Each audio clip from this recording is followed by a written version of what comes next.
Sziasztok! Funnyboy vagyok, és a mai napon úgy döntöttem, hogy ismét lenne egy szerelős videó, mert a mostani időszakban nem nagyon sikerült erre se rászánnom magamat, meg hát időben is egy kicsit elhavazottam. A lényeg az, hogy van 2 darab számomra igazán kedves kis Denon lejátszó nálam, mm, ami olyan szinten kapcsolódik hozzám, hogy nekem is volt egy olyan 3,5 éve egy ilyen pár lejátszóm, ez az 5000-es széria, Denon DNS 5000. Én úgy vélem, hogy ezen éreztem azt először, hogy egy forgótányéros CD lejátszónak van értelme, tehát van létjogosultsága az életben. Már kicsit így betekintés jelleggel, igen, ott hátul már ott vannak. Került hozzám most 2 ilyen lejátszó, mivel lézerfejet kellene cserélni, meg hát a kor, tehát ezek is azért most már 10 év fölött járnak. Azért ebben már van kor, posz, mocsok, zenehallgatás, és hát minden egyéb, ami igazából az összes létező lejátszónál megvan. Tehát volt egy olyan tök jó komment, hogy ezeket azért kell szerelni, mert hogy ez nem Pioneer, hát nem. Konkrétan azt nem tudom, hogy a Pioból ennyit kaptak volna, mint amennyit ezek mentek, és ránézés és iszonyat mennyiségűt mentek. Nem tudom, hogy a Pio meddig bírta volna, de ez biztos, hogy ez nagyon tartós és jó lejátszó. Ezzel szereztünk bele 2 fejet. Ez az elsődleges, hogy végre olvassa lejátszó a CD-ket, utána lehetne rajta firmware frissíteni, mikrokapcsolókat átnézem, meg hát tiszta por az egész. Látunk egy kamerát. Visszatérve, tehát itt van hát itt még egy olyan állapotban, hogy jött aranyom. Kicsit már olyan lightosak a mikrokapcsolók is, de ettől függetlenül a szilikonos gombok még élnek, ettől függetlenül, hogy lekopott. Pismotétert valószínűleg szét fogom szedni, aztán átkenem, mert iszonyatosan silánya az érzete. Az, hogy egyáltalán húzkodod és nagyon száraz és nagyon kellemetlen érzés. Igazából az összes másik funkcióival összességében nincsen probléma, tehát inkább állagmegőrzés a cél. Enni a gépnél, a másiknál már ez az alsó panel részt, ezt kiszedtem. Látni, hogy ilyen jellegű kapcsolók vannak benne. Ezek az egyszerű balfáknak mondják őket. Még most is működnek, de ettől függetlenül ami cserés, az lassan cserés lesz, gondolva arra, hogy ismét mennek vissza a terepre. Ez a potméter pedig még rosszabb, mint a jobb oldali gépen látható. Ez tényleg még kicsit szorul is. Ha szétszedi az ember a gépet, akkor lát majd egy ilyen alsó részt, egy ilyen fémborítással. Igazából az alsó részen a táprész van, meg a hangvezérlésnek, tehát a hangkimenetek. És akkor itt még alul van egy-két, tehát a mainboard. Az szépen el van bújtatva a készülékben, ez alá a fémház alá. Védett helyen van összességében, akármi befolyt ide, vagy por, koszmocsok, az alaplaptól elzártan jött. Szóval szerintem ez egy egész jó konstrukció. Hát úgy áll össze végig is a lejátszó. Ugyan egy felső részünk, ugye amit látunk is, van egy alsó részünk, és van igazából itt az elején, mindjárt mutatom, az első részen van egy olyan BU 900-as, 9000-es, én már nem tudom típusszámát, egy ilyen cserélhető, rekkelhető CD, lejátszó, olvasó rész, mechanika, amit igazából lehetett régen úgy venni, hogy amikor még megérte, maradjunk annyiba, hogy ez olyan 40-45 ezer forint volt körülbelül egy ilyen komplett mechanika, ez úgy néz ki, hogy nagyjából mind a régi számítógép becsatlakoztak. Egyszerűen kiszedted, vannak szalagkábelek a gépben belül, megfogtad, és akár még laikusként is tényleg egyszerűen ki lehetett ezt cserélni. Itt van egy ilyen kábel, itt van a betáp része. Nem nagyon akartam kapkodni, de hát csak megmutatom. A betáplálás része.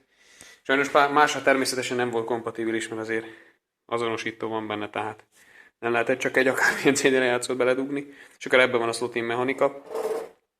Azt még úgyis le fogok videózni, amikor a fejet cserélem, hogy néz ez ki belülről. Azzal lehet még szívni, mert a CD leszorító rész az egy egész érdekes megoldás.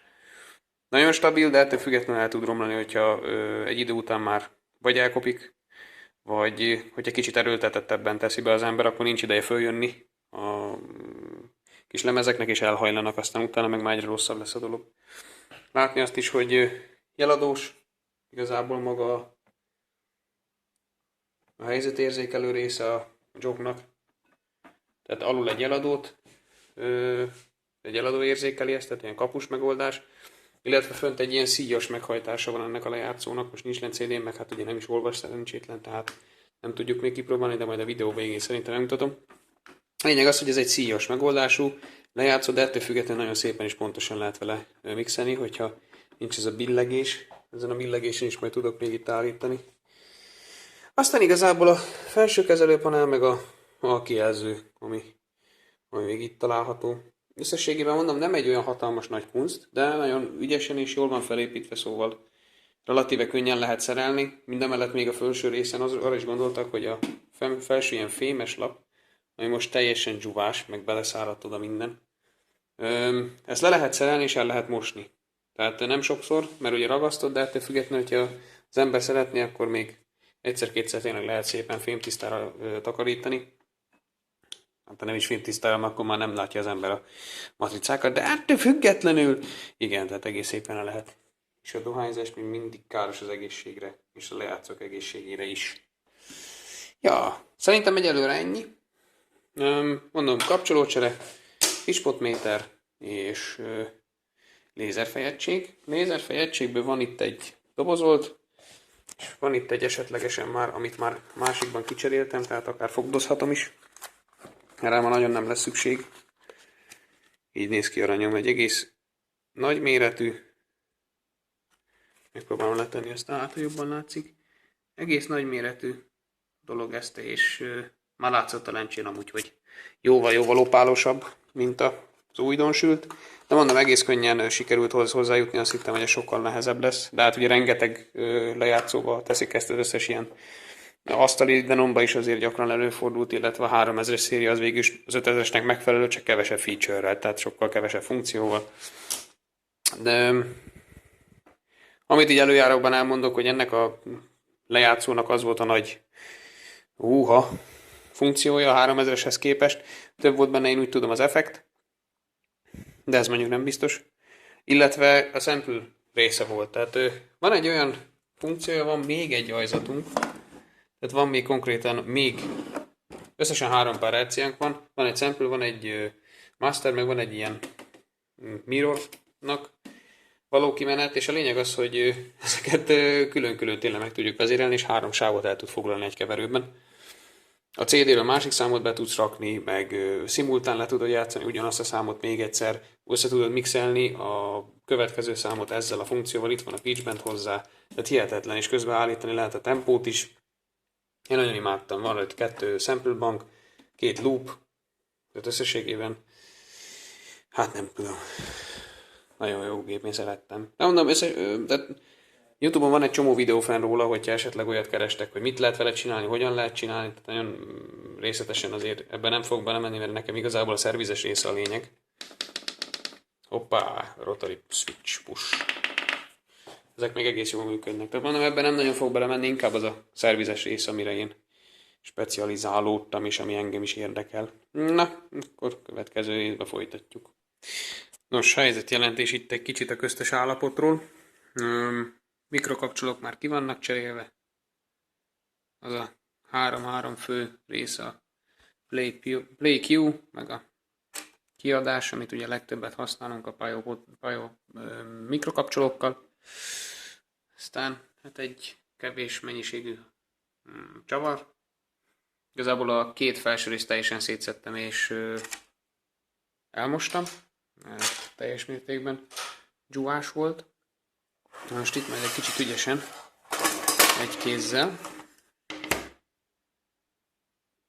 A lényeg az, hogy van itt nekünk egy mechanikánk, ami elég nagy fogaskerékkel van szerelve, tehát elég könnyű szerelnem is, relatíve. Még rajta van a 2 darab ilyen zár, SD védelem miatt. Hát összességében még itt ügyesen lehet beszerelni. Úgy szoktam, hogy először beszerelem, és akkor utána távolítom el ezeket, hogy ezzel már ne legyen esetlegesen károkozás, vagy én ne okozzak ebbe már plusz sérülést. Hát összességében itt a 2 hátsó csavarral följön ez a sín leszorító pár, aztán utána már csak ezt a kisebbet kell eltávolítani, ezt a fém karmantyút, ami odafogja még, és utána egész szépen ki lehet szedni a fejed. ezen látni, sajnos makrót most nem tudok, de ezen látni ezen a feljegységen, hogy az újon nagyon szép átlátszó és csillogó az optika. Amit kiszereltem, az viszont egy elég opálos jellegű, ha nem is olyan poros, ugye, mert ez egy teljesen zárt mechanika, tehát egy teljesen zárt lézeregység. Így annyira sok por és kosz nem ment bele, de ettől függetlenül azért, amit kellett, eltávolítottam róla. Ugye kicsit letakarítom itt a meghajtó részt, utána megkenem. És ugye amit mondtam, hogy itt van ez a lefogató rész, CD leszorító, amit a Denon érdekesen oldott meg, itt húzza be a CD-t a készülék ezzel a szilikonos sínnel, ez az egy darab villanymotor van benne, ami az egészet vezérli. És felső nézetből pedig úgy néz ki, hogy ezt a korongot így 3 karmantyú tartja fenn, és amikor behúzza, akkor meg így elengedi szépen, másik irányba is úgy visszajön, elengedi, visszajön, itt tudja végül is lezárni a CD-t a leszorítóval. Nem egy egyszerű mechanika, ezt nem mondom. Kényes pontokat itt is megkenem, de összességében ezzel nincsen probléma, másikkal még lesz szívás, mert mondom, ott ez az egyik karmantyú az el lett hajlítva, de ennek alapján valószínűleg be tudom majd állítani. Hát aztán kicsit darabokban van a készülék, itt van még a 2 potméter, ezeket meg fogom csinálni. Itt van a 2 filc, itt van a 2 ház, ez már elmosva és szárad, itt is alkatrészek elmosva és száradnak, itt pedig a polcon minden egyéb más. Az egyiknek kijelzőjére kéne még ránézni, hát ha meg tudom oldani, hogy visszajön az egyik szegmens, de ez majd kiderül. Egyelőre ennyi. Folyik a műtét. Van itt egy kisebb problém.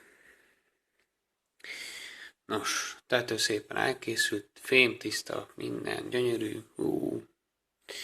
Így este 11 óra környékén már nehezebben megy a beszéd, de tényleg szép lett a gép.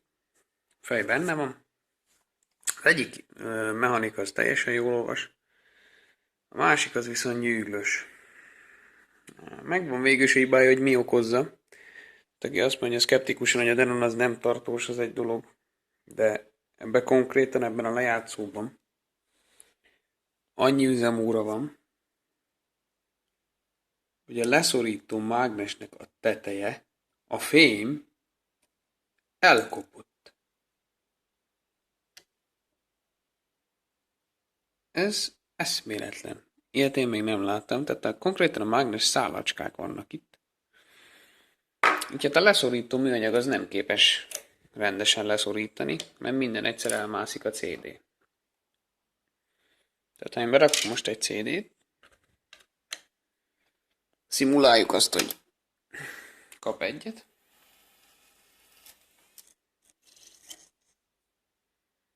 Egyszerűen nem tudja fölpörgetni aranyom. A lényeg az, hogy egyszerűen képtelen aranyom megtartani pozíción. Épp ezek miatt. Így hát ezzel még kezdeni kell valamit.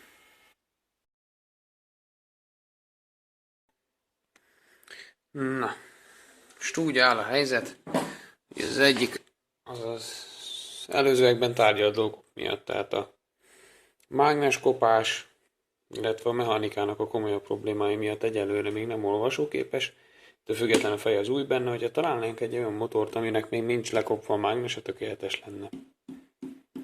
Kis rosszaság. A másik az viszont szépen muzsikál, dolgozik. Még most egy kicsit ilyen műhelykoszos aranyom. Sikerült végül a pitchet is megcsinálni, pedig egyáltalán nem bíztam benne. Az egyik az nagyon könnyű, a másik pedig szép szoros. De még ezt is sikerült a halálba megmenteni. Megtartja is szépen a sebességet, ez a lényeg. A CD-ket olvassa. Most az egyiken majd firmware kell frissítenünk, hogy az MP3-at is olvassa, ne csak az audiót. Ezt majd megoldom aztán.